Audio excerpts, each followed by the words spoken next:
Hello friends, नमस्कार, सत श्री अकाल, वनकम, अस्सलाम वालेकुम, नमो बुद्धाय, praise the lord. Welcome to our channel के सोल कॉन्शियसनेस। जब एक शिशु अपनी माता की कोख में रहता है तो उस वक्त वहाँ पे वो बहुत बेचैनी महसूस करता है और ईश्वर से वो प्रार्थना करता है, वचन देता है ईश्वर को कि मुझे जल्दी से यहाँ से बाहर निकालो और मैं आपकी भक्ति भावना में हमेशा बना रहूँ। पर 9 महीने बाद जब शिशु कोख से बाहर आता है, जन्म लेता है इस संसार में, तो अगर उसके माता पिता ईश्वर भक्ति भावना वाले ना हुए तो वह अपने उस प्रॉमिस को जो ईश्वर से किया होता है निभा नहीं पाता। तो बड़े सौभाग्यशाली होते हैं वो बच्चे जिनके माता पिता ईश्वर भक्ति भावना वाले होते हैं। अतः वैष्णव परिवार में जन्म लेने वाले बच्चे बड़े सौभाग्यशाली होते हैं ताकि वो अपने उस वचन को जो ईश्वर से किया होता है कि हमेशा ईश्वर भक्ति भावना में रहेंगे तो वो उसको मेंटेन कर पाते। अतः यदि कोई अपने पुण्य कर्मों से अच्छे माता पिता को प्राप्त करता है तो ईश्वर भक्ति भावना में अग्रसर होने के लिए यह उस बच्चे के लिए अच्छा अवसर है। इस संसार में विभिन्न प्रजातियां पहले से मौजूद हैं। कुत्ता, बिल्ली, सांप, कीड़े मकोड़े, मछली, वृक्ष, हमको हमारे कर्मों के आधार पर ये शरीर मिलता है और बड़े भाग्यशाली होते हैं वो लोग जो मनुष्य जीवन को प्राप्त करते हैं, क्योंकि ये एक अवसर है ईश्वर को समझने का, खुद को समझने का और अपने अच्छे कर्म करके इस शरीर से हमेशा के लिए मुक्ति पाने का। पर मनुष्य इस मनुष्य जीवन को प्राप्त करके विकारों, मोह माया के अधिग्रस्त होकर इस जन्म को खराब कर देता है। इस जन्म की वैल्यू को समझता नहीं है, खुद को, ईश्वर को, इस संसार को नहीं समझ पाता और मोह माया में ही लिप्त रहकर इस संसार को छोड़ देता है और फिर दोबारा से इस जीवन के चक्र में फंस जाता है। कुछ लोग कहेंगे कि क्या आपने ईश्वर को देखा है कभी? ईश्वर को महसूस करने के लिए, देखने के लिए आपको इस शरीर से अलग होना पड़ेगा। पर इसके लिए आपको ज़रूरी नहीं कि मरना पड़े, आप जीते जी भी इस शरीर से अलग हो सकते हो, अशरीरी काया धारण कर सकते हो, योग, मेडिटेशन, राजयोग, ध्यान के माध्यम से। क्योंकि ईश्वर खुद एक शरीर नहीं है, वह एक परम आत्मा है। ईश्वर भी एक आत्मा है पर वो एक उत्कृष्ट आत्मा है, एक्सट्रीम सोल है, सुप्रीम सोल है। तो उनको महसूस करने के लिए, उनको देखने के लिए हमको भी अशरीरी बनना होगा, हमको आत्मिक ज्ञान में आना होगा, तब जाकर के ईश्वर को हम महसूस कर पाएंगे, देख पाएंगे। पर आज मनुष्य के लिए अशरीरी होना इतना आसान नहीं है, क्योंकि उसने बॉडी कॉन्शियसनेस से बहुत गहरी दोस्ती की है। शरीर के बारे में ही वो ज़्यादा ख्याल करता है, आत्मा से बहुत दूर है।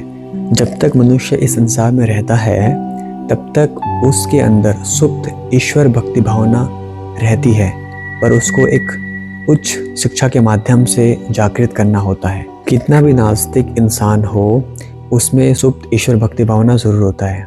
आप उच्च शिक्षा लेकर, ट्रेनिंग करके, कोचिंग लेकर आप एक वैज्ञानिक बन जाते हो। इसी प्रकार अपने अंदर ईश्वर भक्ति भावना को जगाने के लिए जो सुप्त अवस्था में है, हमको एक उच्च शिक्षा की आवश्यकता है। पर अफसोस ये उच्च शिक्षा विश्वविद्यालय में, कॉलेज में, स्कूलों में नहीं दी जाती है।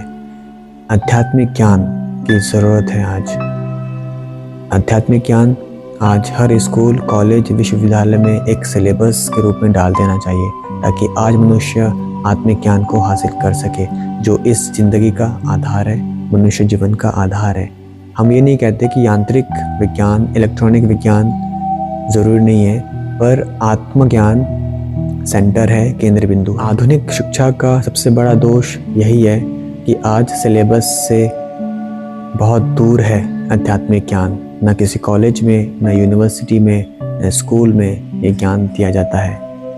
इसीलिए आज मनुष्य, विद्यार्थी ईश्वर विहीन, नास्तिक हो रहे हैं। उनको सच्ची खुशी नहीं प्राप्त हो पाती।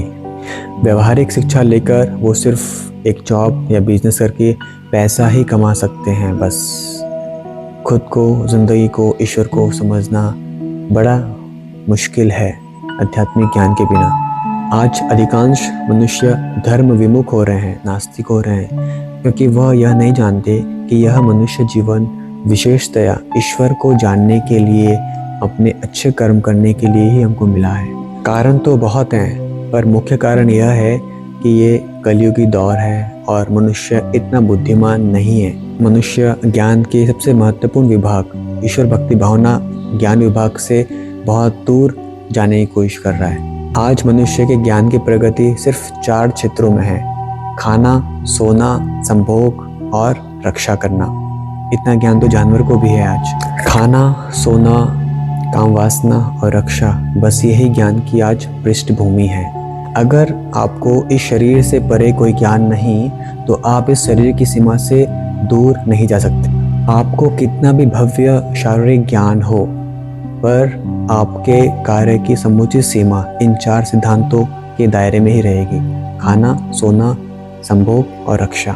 यह ज्ञान तो पशुओं में भी विद्यमान है। वो भी जानते हैं कि कैसे खाना है, कैसे सोना है, कैसे काम वासना करना है, कैसे रक्षा करनी है खुद की। एक कुत्ता फर्श पे सोता है और आप एक अच्छे महल में सोते हैं, पर सोने के बाद दोनों का आनंद सेम सा ही होता है। आपके पास बहुत सारे बिजली के सामान होंगे एक अच्छी नींद को लाने के लिए: एसी, फैन, कूलर, हीटर, परंतु सो जाने के बाद आपका आनंद और उस फर्श में सो रहे कुत्ते का आनंद एक सा रहता है। तो सोने के लिए यह भव्य आयोजन तो व्यर्थ ही है। अतः सोने के लिए हमको गहरी नींद की ज़रूरत है, इन सब भव्य आयोजन की नहीं। परंतु लोगों की जीवन शैली आज ऐसी हो चुकी है कि उनको नींद नहीं आती, रात रात भर जगे रहते हैं, नींद की गोलियां खाते हैं। आज मनुष्य की इच्छाएं इतनी बढ़ चुकी हैं कि धरती पे ज़मीन उसके लिए कम पड़ गई है। इसलिए आज मनुष्य चांद पर भी जीवन तलाश रहा है। आज मनुष्य ईश्वर की बनी हुई चीज़ों का बहुत गहराई से अध्ययन कर रहा है। काश वह इतना गहरा अध्ययन ईश्वर को समझने, स्वयं को समझने के लिए कर ले तो सभी चीज़ें उसको खुद ब खुद समझ में आ जाएंगी। इस प्रकार ईश्वर की बनी हुई चीज़ों के बारे में अध्ययन करके आप ग्रंथ के ग्रंथ भी लिख दो तो वो सब व्यर्थ ही है। समझने वाली बात यह है कि मनुष्य दुख नहीं चाहता फिर भी दुख आता है। मनुष्य मृत्यु नहीं चाहता फिर भी मौत आती है। मनुष्य शरीर बदलना नहीं चाहता फिर भी उसको शरीर बदलना पड़ता है। मनुष्य रोग नहीं चाहता फिर भी उसको बीमारी लग जाती है।